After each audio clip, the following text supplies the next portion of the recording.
Hello, ladies and gentlemen. Welcome to a special edition of the CoinGeek Weekly Live Stream. I am your host, Mr. Kurt Wuckert Jr., broadcasting live from a mountain hideaway. I am in hiding, staying away from the lizards as much as possible, getting a little bit of fresh air and seeing some mountain autumnal colors. Doing my very best. Thank you for watching live. Thank you for your doing the like, subscribe, hit the alert bell thing. Really helps us out. Our digital overlords definitely are checking to see who is actually enjoying the content so they can reward me with magic beans, probably. So I appreciate you, everybody. If you could share this show around right now, this is going to be a live Ask Me Anything show. So I do indeed need you to be participating in the show. The guest today is you. So I'm here to answer your questions. I'm here to talk about whatever it is that you want to talk about. So if you have a conundrum in your life that you can, you only need me to solve, only Kurt Wuckert Jr. can solve live on the air for CoinGeek.com, well, now is your opportunity. It is going to happen, and there's nothing anyone can do about it. That is, of course, unless there is some sort of unfortunate circumstance with my my other stuff, the typical stuff that you might see, the problems of the internet. But I think we're doing okay. So I want to thank our sponsors before we get kicked off. Rock Wallet. If you go to rockwallet.com, they allow you the completely non-custodial control of your Bitcoin Core, Bitcoin Cash, Bitcoin SV, Ethereum, Ethereum-based stablecoins, and Money, MNEE, the money stablecoin, the first, the only, the best gasless stablecoin on earth. Anytime you've ever tried to send somebody some USDC or USDT using Ethereum or Polygon or any of the other blockchains that it's on, you can send them $1, but they can do nothing with it unless you also send them the gas token, which would be Ethereum or Polygon or whatever else. So they cannot just receive the money that they want or need. They need two things, and they need to understand that they need sufficient gas fees to resend that. And on networks like Ethereum, sometimes that's 5 cents, and sometimes it's 50 cents, and sometimes it's $5, and sometimes it's $50. And in the last 2 months, it has been as high as $500 for a single transaction. So can you send somebody $1 or $2 or $5 on Ethereum? The answer is maybe. And with money, MNEE stablecoin, you can send a penny. You can send 10 cents. You can send 1/10 of a cent, and you do not need any gas. And so that opens up all kinds of opportunities for you to do micro and macro commerce in the dollar denomination. My goodness, what a world it is. Thank you, rockwallet.com, for your sponsorship of this show. And I'm not just talking about them because they are a sponsor. I am a user. Gorilla Pool, the company at which I am the highest ranking human officer, uses Rock Wallet in its own business. We receive payments in it. We use their exchanging features. It has been a wonderful, high-quality experience for us, which is why we decided that we would have them as a sponsor here on the CoinGeek Weekly live stream. So as we start thinking about all the stuff that we can talk about today, a couple of things. Mr. Producer, when it comes time to start asking the questions or whatever, we can fill the box. We can put them on screen, a little bit easier, a little bit more interactive. I am doing this show from my laptop, so if you see me like looking down more than typical, it's because I don't have my whole setup, which is typical. I look through the glass and into your eyes and into your soul and all the rest of that. So we're going to cut to an ad in about 30 seconds here, and then after the ad, I'm going to talk a little bit about the Blockchain Futurist Conference, which was a really good time. I got to see my old friends Tracy and Laura Leparullo, and Mayar, whose last name I don't know, but I'm pretty sure he's Tracy's husband and or life partner of sorts. So they're Canadian. I don't know the Canadian conventions on how to do the naming and all this stuff, but it's a good time. They're good people, and they put on a really good show. So we'll talk a little bit about that after the break, but I'm going to take a quick, that was not a clear breather. This mountain air has my sinuses confused. So I'm going to take a breather. I'm going to take a little sippy of my water, and we're going to be right back.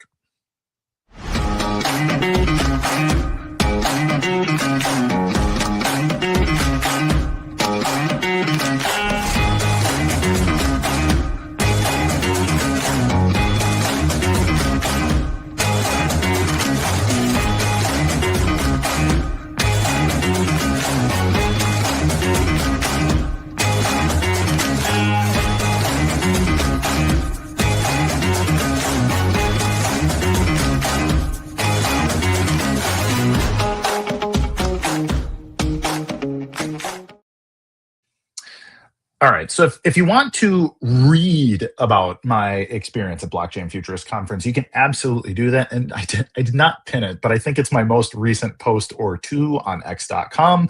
And you can read about what it was like at the Blockchain Futurist Conference. And I start out talking about how this is not my first Blockchain Futurist Conference. In fact, back when I was Kurt at CryptoTradersPro.com and all of that jazz, I went to a Blockchain Futurist Conference in 2018 in Toronto.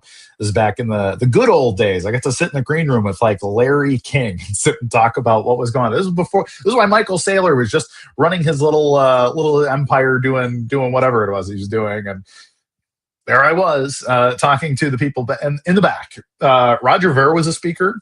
I got to meet Kyle Kemper, who I've now become pretty good friends with. Whole bunch of others. So lots of people from the space, like Vitalik Buterin was floating around. I did not talk to him. Charles Hoskinson was in the room. I also did not talk to him. Wasn't a big fan of them at the time either, but much the same as I feel today.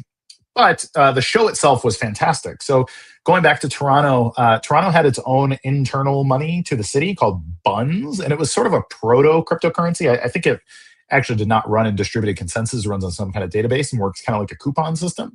But the Buns BTZ as in zebra was pretty useful. I was able to buy some stuff with the Buns currency around town, and that was pretty fun. And then basically just kind of became friends with the people that put on the show. I spoke a little later in 2018 at the Chicago-based Loyalty Live conference, which was primarily about loyalty points and in-person commerce. So using tokens on the blockchain and smart contracts to give people rewards. And the premise is that part of the reason part of the reason that people like to pay with credit cards is that they get rewards points, which makes a lot of sense. If you're like a Amex Platinum member or like a Chase Sapphire member or whatever, they give you all these rewards. Typically it's an airline points or the kind of things that you can cash in and, go get your back rubbed at the Four Seasons and that kind of thing. And those are fun. And the idea is that, hey, if we can start to do that kind of thing with blockchain tech, then maybe people will be interested in spending Bitcoin or some other token in the real world using, at point of sale, like, hey, can I pay with USDC and still get some rewards back and whatever. So it was a discussion about that. I gave a presentation about why we need to be paying with Bitcoin, and it was a good time. Then the pandemic and all this stuff kicked off. I didn't see the Blockchain Futurist people for years. And then coming back to Fort Lauderdale, I saw that it was happening, and I live like 30 minutes away from Fort Lauderdale. I was like, you know what? We're assembling a team. And so there was a whole montage. We had Carl, who likes to come along to these things, and he busts out the so when we do the assembling a team montage, like Carl pulls up in his McLaren, hops out. It's very what's that show with the guy with the red hair? Horatio. Shoot, what is the damn show called? I need the Who playing in the background. Yeah. And then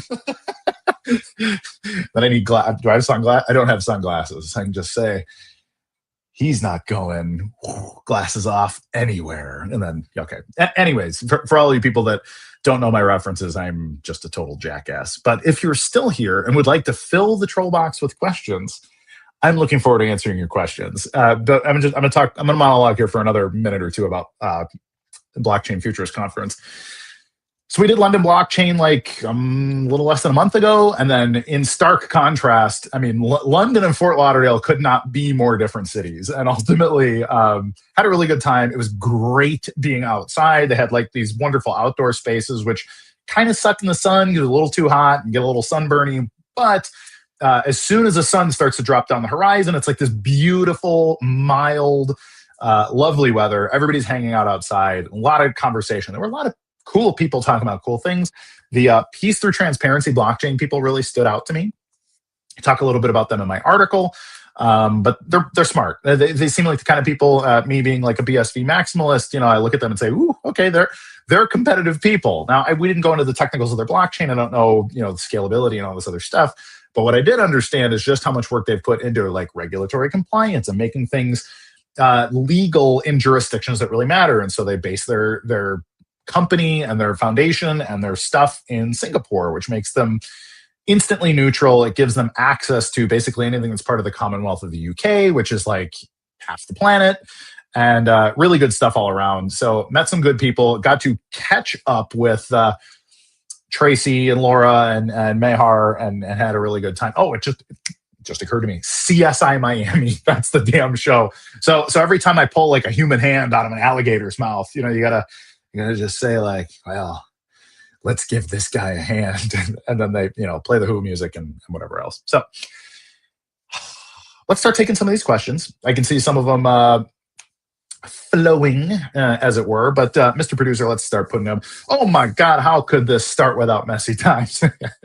Indeed, sir. Hey, I'd love to have you back on anytime. Christopher Messina, one of my favorite guys in the whole world. He has more experience than almost anybody I know on more topics. So I like to think of myself as something of a Renaissance man. And Christopher's always like, oh yeah, I went there and I knew him and I shook their hand and I climbed that mountain and everything else. And so he's one of those guys that's done a little bit of everything and been a little everywhere. So, Christopher, thanks for tuning in. Thanks for your comment. Let's start in with the questions. Kurt, could you have Calvin Ayre or some representative from N-Chain on to explain, among other things, how Kristen Ager-Hansen came to be hired? That is a very spicy question, and frankly, above my pay grade. As far as CAH goes and all that stuff, I don't know. Couldn't tell you. The dude's, I don't know. I don't know what you know about gnomes, but if you get into Scandinavian mythology, this question starts to answer itself. So be careful out there, everybody. Basic question from Longshot Louie, and I'm not dodging you. I just honestly don't know, Reed, so I really can't speak on it. This is a basic question I know, but can you explain how the BSV goes from Bob to Alice and what the miners actually do and when, assuming the BSV already exists, is just moving from Bob to Alice? This is a really great question, and it's not that basic, actually. So if you talk a little bit about single ledger accounting versus double ledger accounting versus triple ledger accounting, you kind of have to understand both. So if I hand my friend a quarter or a peso or a shekel anywhere on earth, I am simply making a single ledger movement. Like, here's a buck, right? And that is what it is. Now, when you do double ledger accounting, which is like what all business is based on for the last 500 plus years in the civilized world, when I make a debit, it becomes a credit on somebody else's ledger, or when they make a debit, it becomes a credit on my ledger back to me. And you have this accounting akin to how you would balance a checkbook. So any of you people who have gray hair and or Kurt hair, then you may remember learning how to balance a checkbook. And if you're a little younger than that, then you don't. But you can go back and reconcile with your CPA. You can ask your CPA, hey, can you explain to me what double ledger accounting is? It's pretty simple once you understand what's happening, and that's all good, well and good.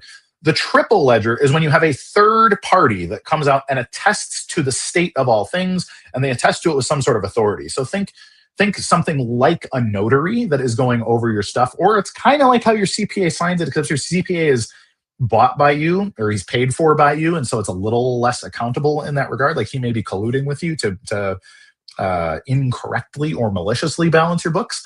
The third party is a true third party that just makes sure that the state of things is completely valid across the board. So those are the parties. You have Bob, you have Alice, and you have the miners, right? The miners attest to the state of things. Now, you don't actually have the coin. You don't control the coin. You control a key that unlocks an envelope called a UTXO. This is an unspent transaction output. So these are where your signatures sit. Your Bitcoins, your sats really are just signatures. So they're just like, let's see, from Bob to Alice. So let's say Dave sent Bob a transaction. When Bob received the transaction, what he actually received is a signature from Dave to Bob to receive what he has received. That goes into an envelope that is commonly called a UTXO. When Bob sends to Alice, this is the general illustration. What Bob does is he can do one of two things. Bob can literally send the signature, opening as many envelopes as necessary in order to send to Alice. Alice receives the signatures that are Bitcoin. So Bitcoins are signatures on a ledger. Alice receives those. So he can send them directly to Alice, and Alice can broadcast them to the mining network, and they can attest to the validity of those signatures, of those coins, okay? Coins and signatures are one-to-one simile in this explainer. Alice receives them. She broadcasts the miners. The miner says they were valid. Good. They're now her coins, right? The other way you can do it is that Bob can broadcast to the mining network and say, hey, mining network, can you look up this hash of Alice's address and can you send the signatures to Alice? And so Bob to miners to Alice is the other way that they can go. That's typically how it occurs in BTC. It's also typically how it occurs in BSV. But if you want to do true peer-to-peer, you can go simply from wallet to wallet, and the recipient can broadcast to the network. There are also situations, this is a little less common, where two mining nodes, two nodes that are capable of building blocks, may insert a transaction into the block and mine the block, and then it is valid on the whole network. And then you could see it that way. So without getting way more technical, which would really just be a boring conversation, I think, that's the basics of how Bob is actually sending a transaction of Bitcoins to Alice. So I hope that's clear. I hope we've cleared that up, and I hope everybody feels a little bit wiser about what Bitcoin is actually doing. What's the latest on Terranode and When Moon? So When Moon, I think are we on a full moon? The moon looked almost full last night. So if it is a waxing gibbous that I saw last night, then the full moon should be occurring any moment. But I'm not a lunatic, and therefore I was not paying attention to exactly where the moon is in its cycle, and so I don't know for sure. Latest on Terranode, so stuff is going really well. It's publicly released. You can go audit the code yourself. You can commit to GitHub right now if you have a suggestion. So even if you just wanted to help with documentation or the way something is phrased, you can do that. You can be a contributor to Terranode today. It is public in a public repo. It is source available, and we would very much appreciate your contribution. Gorilla Pool is contributing pull requests now to the public repo. We were working in the private repo as well when it was still in active development, but now it is a public project. So if you want to join, you want to make suggestions on how to make it better, faster, harder from a security standpoint, that would be very much appreciated by the team at BSVA, who has done a bang-up job.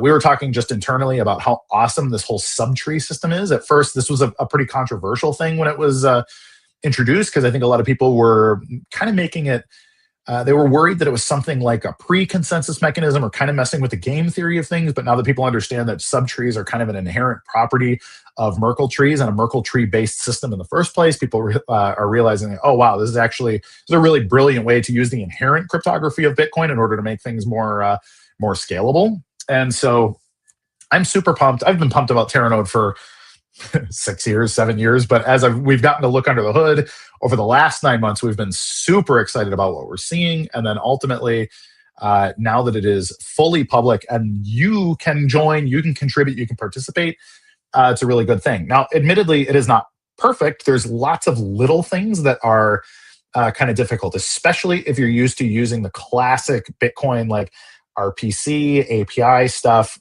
Your basic peer-to-peer network communications are very different in Terranode. And so if you were using an SV node to, let's say, feed UTXOs and other data to your wallet, a la basically the way Rock Wallet or Handcash or some of these other people might be connecting either directly to a node or to some miner-based API, those sort of API connections are quite different. And so they're quite a bit less mature than people might be used to. And so people that have experience in designing middleware or other systems designed to connect databases and networks to each other, like those kind of people would be really appreciated. So if you have some kind of high-level database expert or networking expert in your life who would like to contribute to a life-changing, world-changing computer science project, it'd be really cool if you bring them in and have them look at the Terranode project too. As for When Moon, man, that's the question. I get asked this once a month, twice a month, at least. Sometimes I get asked this on a daily basis by people, like, hey, man, what's coming? What are the secrets? Where's the alpha? I don't know, man. The fiat economy is crazy. The crypto economy is even crazier. And part of the reason for it is we just can't get past the fact that Tether just is a gigantic counterfeiting operation. Like if I were to come up with $1 trillion out of nowhere and I didn't have to attest to where it came from and it was all digital, I'd be the bad guy. And for some, they get to put a guy in the Treasury Department at the White House, and they get to have like really cool places in the Bahamas, and they get to be everybody's best buddy. And that makes me very concerned. And so I think if you were to take Tether and all like wash trading, insider trading, and weird market makers out of the system, I think the prices across everything would look very, very different. And that's across the board on BTC trading, Ethereum trading. This is all your DEX trading and all this stuff too. Like a lot of the smart contract trading and stuff that happens on Ethereum and Solana and other similar places. Things would look very different. And I think everything would trend down quite a bit until we found an actual floor for what is the actual demand, the non-crypto trading demand of anything that is a blockchain-based digital asset, I think looks very different. And in that situation, BSV then suddenly becomes very compelling and very competitive. And so I think if we can clean up the slop and the crime and the malfeasances, all of a sudden BSV is like, oh, hey, this one is better, faster, cheaper, more scalable, and all kinds of amazing things. And that's great, right? So anybody that's ever heard a pitch about a blockchain and why a blockchain could make something better than it was before, BSV is the best one. And it's what, $20 to $25 today? Like, what a compelling proposition. If BTC can be $120,000 a piece and BSV has all of the same fundamentals as BTC, but it is also way, way, way, way, way more scalable, is it undervalued? So, but again, like how do we clean that up? How do we get there? And therefore, when moon? Anybody's guess. You tell me. I would be very curious to hear your thoughts about that, friends. When is the next blockchain convention event in the States? So there's lots of things going on, actually. I believe this week, guys like Connor Murray and Brett Banfi, I believe he likes to pronounce it in the French colloquial, so it'd be Bonfait. He is, that's not true at all. He doesn't ever say that. But they're at Mining Disrupt, which is, I think, in Houston this week, which is pretty cool.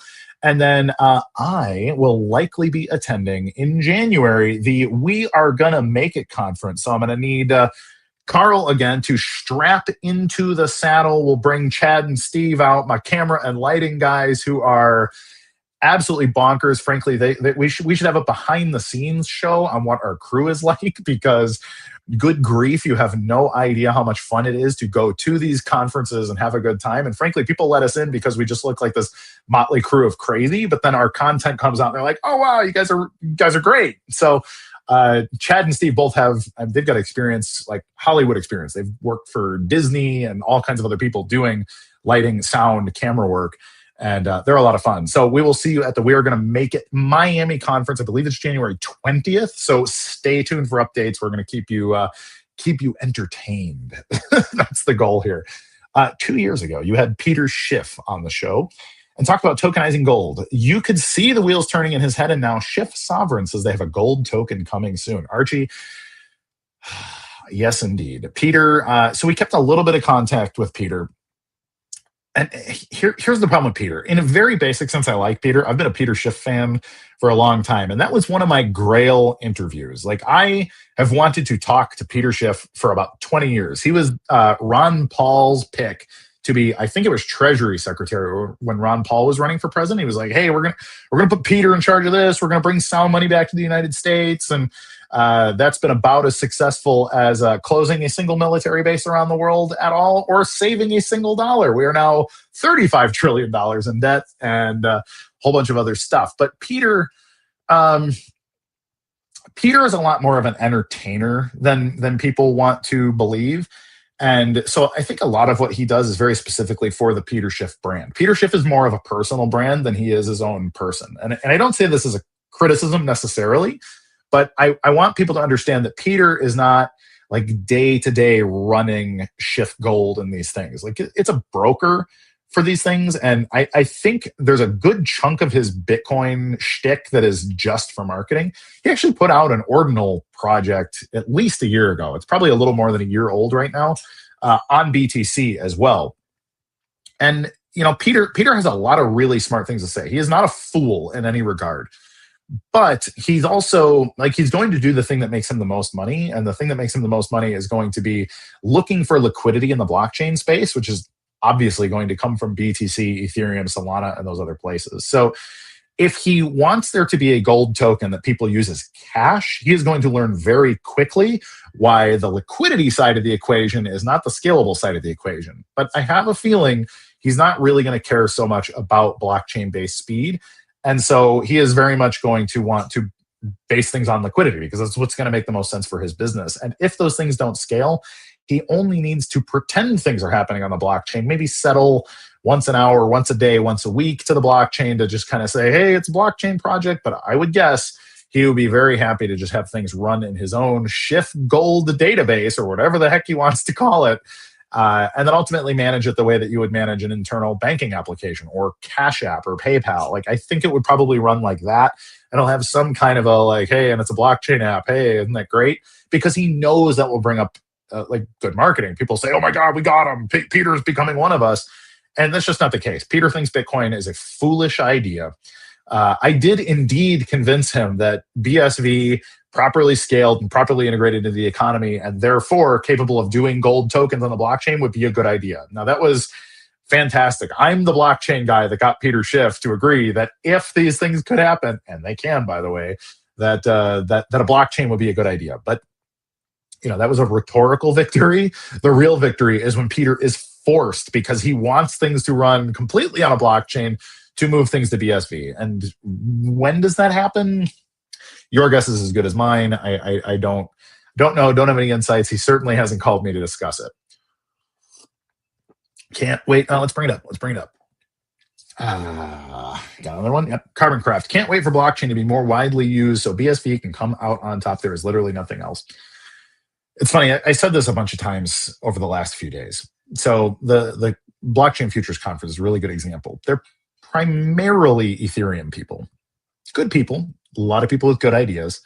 And that was really the most encouraging part, is a lot of people really wanted to see something groundbreaking. They want to disrupt things. They want to change the world. They want the world to be a better place, a freer place, a more transparent place.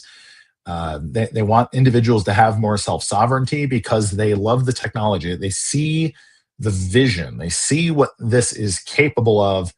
But so few people are technical enough to understand these limitations.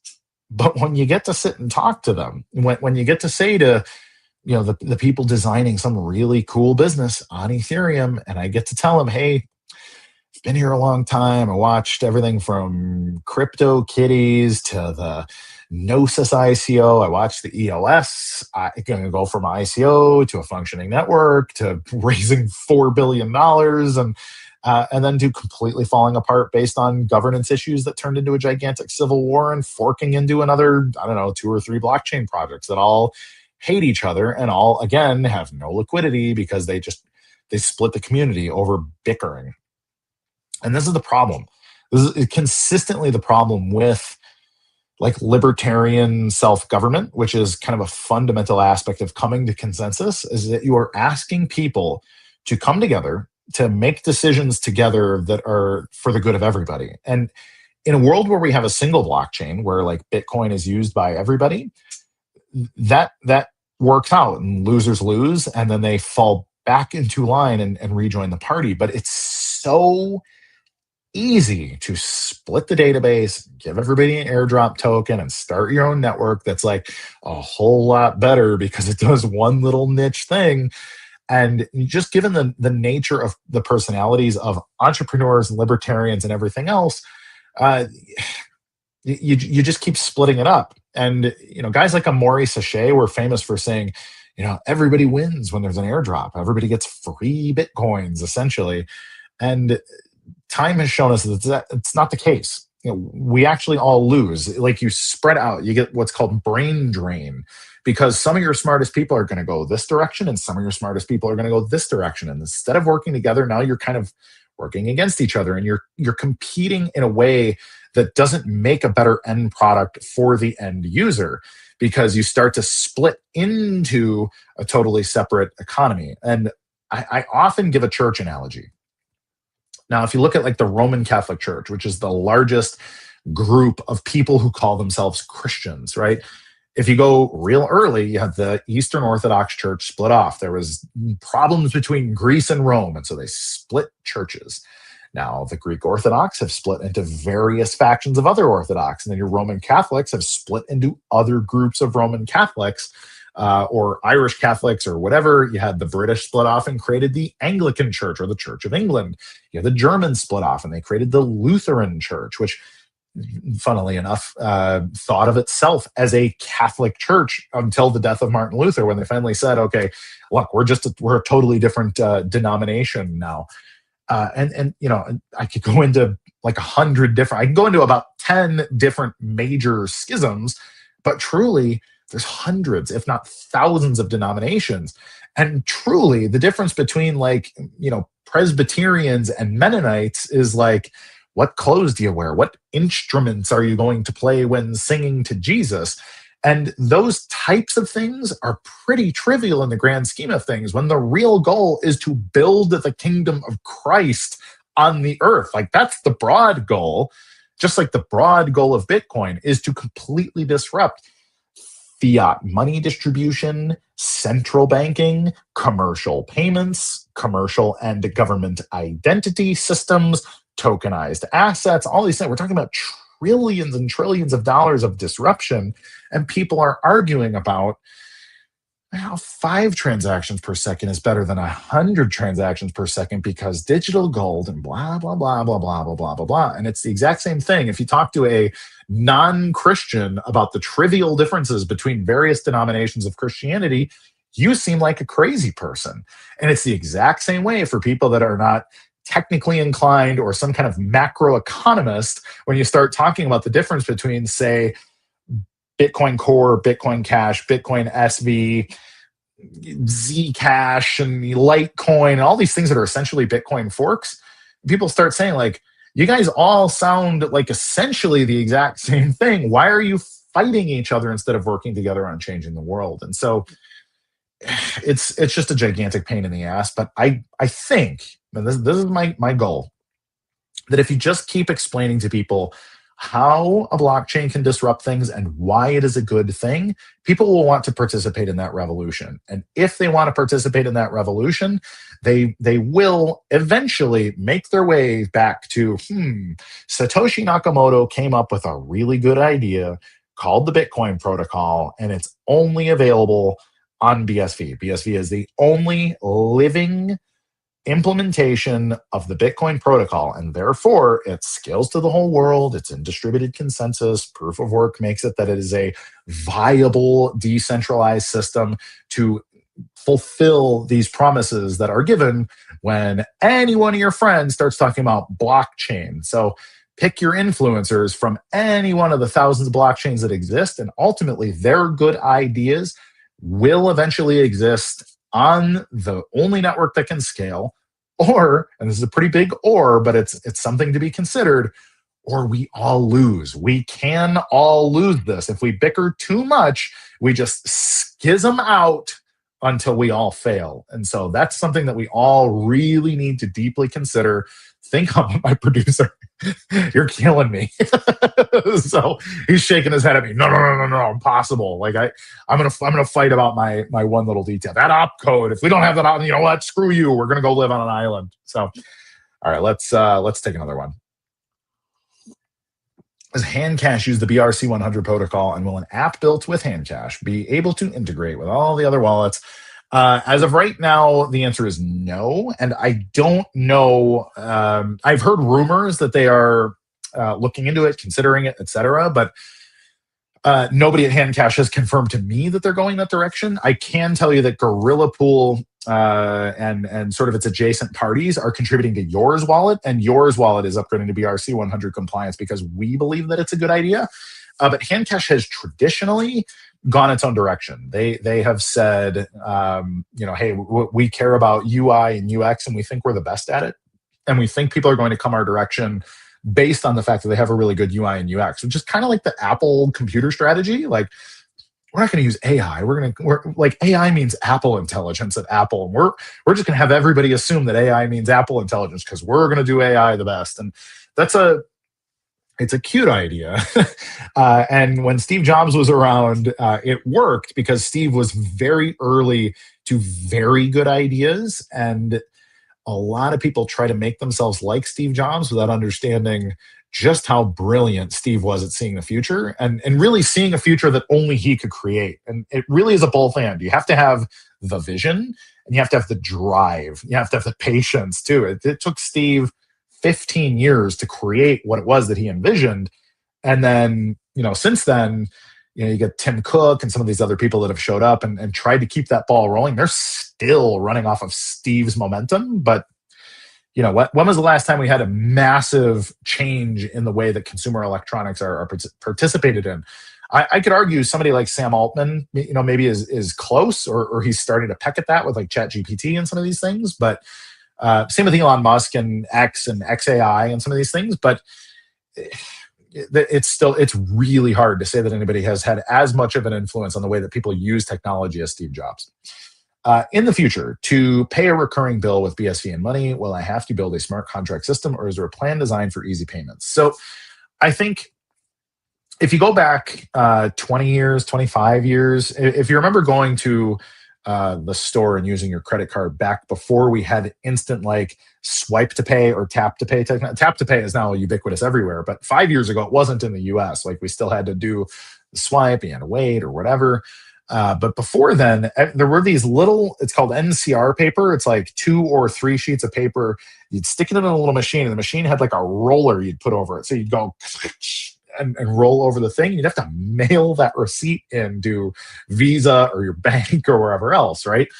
And then somebody would have to manually account for it, like manually enter on a computer or a typewriter and do that work. And so I think we're still in that sort of NCR paper level of doing anything with blockchain. So a lot of people have integrated directly with people like Visa and MasterCard to be like Coinbase is a really good example. Coinbase came out really early, so did BitPay and a couple of those companies with a card that used the existing payment rails that have been managed for 30 years now by the big credit card companies. And they integrate with that and say, okay, if you use Coinbase kind of like a bank or BitPay kind of like a bank, you have a certain amount of Bitcoin sitting in an account, you can use Visa to convert the cash value at spot price or whatever when you swipe your card, and that's how you can spend your Bitcoin. And so it's pretty hacky and it's not very disruptive, but it's functional.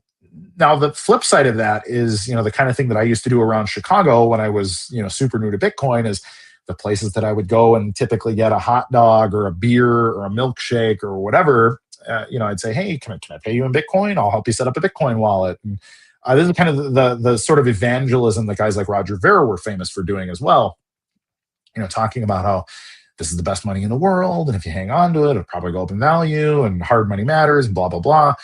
So let me set you up with a wallet. You can account for it however you feel like accounting for it, but let me pay you in Bitcoin or Bitcoin Cash or whatever it was that he was talking about. And that works plenty well for what it is, but it's still very niche. It doesn't integrate with the rest of your point of sale systems and your accounting systems and all this stuff. What really needs to happen for this to work, because you're not going to turn everybody into like a libertarian activist or some kind of anarchist breaking away from the system, because most people just don't think that way. They really they got their bills to pay and they want to do their job and they want to go home and they want to watch The Bachelor or whatever sports ball season it is. And and ultimately, you need somebody to create an integrated system and integrate deeper than with like MasterCard. So you need to integrate with like the settlement companies or the actual point of sale companies, is like Ingenico and some of these other companies that actually create the point of sale systems. It should actually be easier now because you can integrate with like Square or Clover or some of these other companies that create these point of sale systems that are tap to pay, because a Bitcoin wallet can absolutely tap to pay. That is not a difficult thing to do. But again, you have to ask yourself, why are you doing it? The other problem here is that the commercialization of a Bitcoin wallet has been kind of hard to figure out. Like, why am I doing this? If I am not going to be a custodian of the asset and I'm not going to make a 5% spread or whatever by doing some kind of an exchange on the background where I'm custodying and I'm making a profit, why am I going to maintain the wallet? Why am I going to keep updating the wallet? Who is paying me to manage the wallet infrastructure and the point of sale infrastructure and all this other stuff. And so there's a bit of an incentive problem to figure out there. But ultimately, like, those are the things we need to make this kind of stuff ubiquitous. Like, money is a really great idea, but even money, if you were to talk to the people at money, what's the profit model? Like, how? Because this isn't cheap. It's not cheap or easy to call up in Ingenico and say, hey, we'd like to add a module to your software, because to them, what's their incentive to change their software, potentially introduce bugs or security problems or whatever else, as well as regulatory and some of this other stuff. Now, the one thing that has me intrigued is that if you look at the Genius Act and the Clarity Act, they give us a lot of very clear regulatory framework for how to use stable coins in real world commerce. And that gets to a point where commercial entities can start to do that. Now, if you want to pay me in money, by all means, you can pay Kurt in money, you can pay Gorilla Pool in money. We're cool with that. But we are Bitcoin native people. Trying to get like Target or Walmart or somebody, like, those are behemoths. They're going to move at the speed of an ancient ship with sails on it. So to turn the sails to make this kind of thing happen, they need you to do a lot of that upfront legwork and explain to them a very clear value proposition as to why they need to change their systems in order to adopt your stablecoin. Are you going to bring in another 10,000 customers that wouldn't have shopped with them otherwise? Or is it just going to be you talking to some 15-year-old cashier about, like, all right, well, I want to pay with money and here's my Rock wallet and this and that? Like, it's got to be better than that. And I'm not really sure how to get there. How do one-set ordinals work? E.g., with money, is every cent a Satoshi? In such a case, if all the world was using Bitcoin on CBDCs, would the Satoshis run out? So essentially, yes. The one-set ordinals protocol, or really the ordinals protocol in general, uses a technology that you could call a colored coin technology. And so what you're doing is, let's say you take a quarter, right? And you paint that quarter purple so that it circulates in your own, like casinos used to do this. Say, hey, the purple coins are worth more when you spend them here. So spend them at the table and we'll give you 25 cents plus some other value that is only redeemable here. So you're turning a piece of fiat currency into a token that is worth more in a certain place. So you're kind of doing the same thing with ordinal technology. So what you're doing is each individual sat, of which there are 2.1 quadrillion, by the way, and you are able to paint each Satoshi as a very specific thing. The indexer is listening to the network and it sees, okay, somebody has moved this Satoshi, but this Satoshi is not just a sat.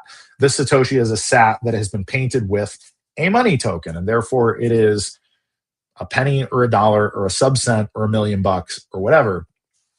Now, the way the BSV21 protocol works, which is what money is actually using in its own business, is you're kind of painting a single Satoshi with a fungible protocol, a non-fungible protocol for a fungible token. So the SAT contains a contract that distributes a certain amount of total fungible tokens, which a fungible token is something like a penny. Like, it doesn't matter when and where a penny is from, it's always worth a penny. And so that is defined in the protocol rules that are written on a single Satoshi. And then from that single Satoshi, each of the individual transactions that occur in it settle to that SAT. It uses an indexer, which is like essentially a layer 2 piece of logic that can parse that data and understand the value of what's been transacted. So it's a little bit more complicated than your simplest version of a colored coin. But to answer your question, are there enough sats for that? Well, you only need one sat to distribute the token, and then you are only using sats. You're moving the UTXO set around in order to settle your transaction. But the total number of your fungible tokens using BSV21 is essentially unlimited. So yes, you're using sats to finish the exchanges, but those exchanges are just making ledger entries, but those ledger entries are not consuming. So if you had $1 trillion, for example, on money, you're not consuming 1 trillion sats in order to use them. So you kind of get this endless possible supply of money with BSV21, which is part of the reason why I'm so supportive of it as a protocol. Can those purple quarters be washed and return to being a regular sat? Yes, they can. So you have to have a one sat wallet to even understand what it is. So if you have a 1 sat ordinals based wallet that knows how to read a 1 sat ordinal, it will treat it as its sat value and its ordinal value. But it's just like if you take the purple quarter out of the casino, that purple quarter is just a quarter. It's still a quarter. So I can leave casino and I can go to 7-Eleven and spend it on a Slurpee if I want, but they're not going to give me that casino value at 7-Eleven. They're just going to take its face value as that quarter. And so the answer is it's still a regular sat, and it was always a regular sat. And anybody can ignore what else is on it and still take it at its face value. But it would be wise for you to only do business in the economy where they recognize that it has that extra value too, because that extra value could be a penny, but it could also be a Van Gogh painting or something. So it would be really unfortunate to spend something like a penny when it's actually worth maybe thousands or millions of dollars, because that is something that is possible with the protocol. If you manage a marketplace where users could pay with either fiat currency via Stripe or BSV, how would you encourage them to use BSV? Would you promote any particular micropayments? So I think microcommerce is one of the obvious things, but you can also make it like, why not just give a discount? Like, just say, hey, it's just 3% cheaper if you make your purchase in BSV. That's the kind of thing a business owner can do. They can make that decision. Typically, it's going to be a small business kind of decision, because it's easy for a small business owner to say, yeah, whatever, we can just make that change and we can do that. But some of the other things that you can do is you can have it that, okay, hey, with every transaction, there's some kind of redemption token that comes along, or maybe you get some kind of coupon or a buy one, get one free if you pay in BSV. And so if you pay with BSV, it can start a new contract relationship with the person who is doing business, and it can feed you back, and any kind of coupons or tokens or other incentives, based on that technology. And so, yes, there is a smart money or intelligent money aspect to this that entrepreneurs absolutely can and should be playing with. But that's up to the individual entrepreneur to do it. Trump said he's upgrading the U.S. to a state-of-the-art crypto technology to update the backbone of the financial system, as it were. Who is advising him on this? And if they run with Metallicus, when patents? So it's funny. I recently looked into Metallicus in the first place because people keep asking me about this, and I really am unimpressed. It really just seems like a whole lot of pitch deck stuff. And pitch decks are great, and the website is pretty, but I'm not seeing where anything that they've done is fundamentally interesting other than the business model. But anybody can write a business model that is, interesting, but can it scale? I've seen no evidence that the Metallicus people have done anything to go any faster than any other blockchain out there. In fact, a lot of the things that I've seen show me that they are just pumping things offline. They're using internal databases. They got all these apps in this Metallicus ecosystem that is, it kind of is what it is. Now, who are these people? The people advising David Sachs, I think a lot of it is going to be Howard Lutnick. Lutnick is one of the guys that's really got Trump's ear on these things. I am not a fan of Howard Lutnick. The other guys are David Sachs and Bo Hines. Bo Hines is the younger guy. He's like 27, 28 years old, kind of crypto native kid. He's also a partial advisor to Tether, and which is red flag the biggest in my opinion. But then David Sachs, like if you look at who Sachs is like this, absolute lizard venture capitalist guy who is, one of the real problems in the blockchain space. He's one of the people, like when I talk about the problems of venture capital or Silicon Valley generically, David Sachs is one of the key guys that I'm talking about, who just has this really problematic view of tell somebody something really exciting, raise a lot of money, and ultimately kick it down line. If we can all exit to Sequoia, cool, we made it. And did the business work? Did anybody make money? Did anybody actually get disrupted? Or was it just good for David Sachs and anybody that kind of went along on the ride with him? And that's a real problem. I really, really dislike the people that are advising Donald Trump in the blockchain space. And I think Donald, to his credit, actually wants this stuff to work. He seems to think that it's cool, and he seems to understand the basic way that this stuff can be disruptive. But then the people talking in his ear are, you get people that have been successful in the space, and the people that have been successful in the space have largely done it by being, marketing experts at the very best to absolute criminal scammers at the very worst. And where do we go from there? It's not a great place to really start the conversation. And frankly, we got to do better. So that's how I feel about it. Is it better to incentivize customers using BSV or just set up the business to automatically convert payments to BSV? I really think it depends on the individual entrepreneur. There are some people that would want their payments to convert because they want to hold the asset themselves. But if you think about it, imagine trying to tell somebody why something is a really great idea, but you should also be giving that great idea to them, right? So it's like, hey, you should have BSV, so give me your BSV, right? Like that's two sentences that are kind of in conflict with each other. I think an interesting way to do it would be, hey, how would you feel about receiving your change back in BSV, right? Like, hey, just get a little bit.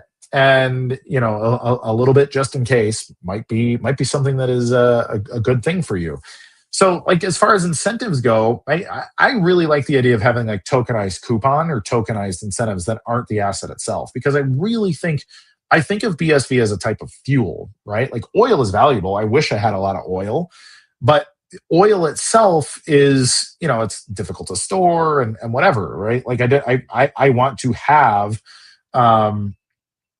I want to have the base asset in a place that I can store it. Now, Bitcoin is cool because you can store $1 trillion worth of it in your pocket, but you're still holding onto this base asset that is kind of volatile and whatever else. This is why people created like futures trading and derivatives and some of these other things. And so, as far as incentives go, like, sorry, people want to account for stuff in fiat. People think in fiat numbers, which is what we've seen in Bitcoin anyways.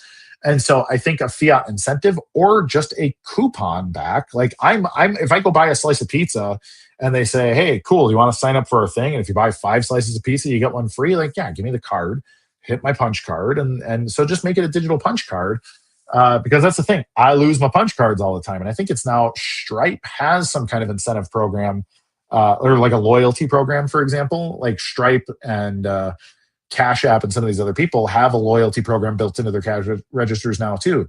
But imagine if that loyalty program was more universal or more useful in some way. Like, hey, what if your loyalty program allowed you to then get points back on anything in the universe? Like, that's the real power of it. But it also requires a lot of coordination to do well.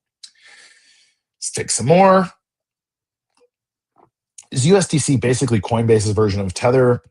Are their holdings more trustworthy? The short answer is yes. It's a joint venture between Coinbase and Goldman Sachs, which may make you feel better or worse about it, depending on your disposition. But yeah, I don't know. Is it better? Maybe. I mean, at the very least, they're in the United States, and therefore, presumably, the United States has some kind of jurisdiction to keep them more honest. But if you look at the history of banking and finance in the United States, it's not exactly a field of roses, or maybe it is a field of roses because it looks nice and smells nice. And if you go play in it, you're going to get cut and infected. But yeah, it's I don't know. Maybe it's better. It's essentially the same thing, really. It's just it's another trusted derivative of fiat. So, is what it is. I think Amazon is the most likely early adopter due to it being Bezos's baby. Maybe. I think Amazon is more likely to push out an Amazon stablecoin. Now, like that Amazon stablecoin could and should be on BSV. Like if they wanted it to be in distributed consensus, that would be awesome. And frankly, Amazon would be a really good company to say, hey, bank with us, use Amazon dollars, put those Amazon dollars into some kind of a smart contract, stake them essentially, like earn a little bit of extra interest. So I think Amazon really, if they're being smart, like Amazon has already turned into more of a logistics company than they have a retailer, right? Like most of the money they make is based on the fact that they have a really strong grasp on like internet management and logistics management for shipping, right? Much like Wells Fargo started as a shipping company and turned into a bank, Amazon, I think, really could turn into a bank over time. And if they were to do that, they don't have to use fiat at all. Amazon is big enough to issue dollars or zone dollars, whatever the hell they want to call them. But they could be issuing money that gives an incentive to there. Like, hey, what if we give you an extra 2% off if you pay in Amazon dollars?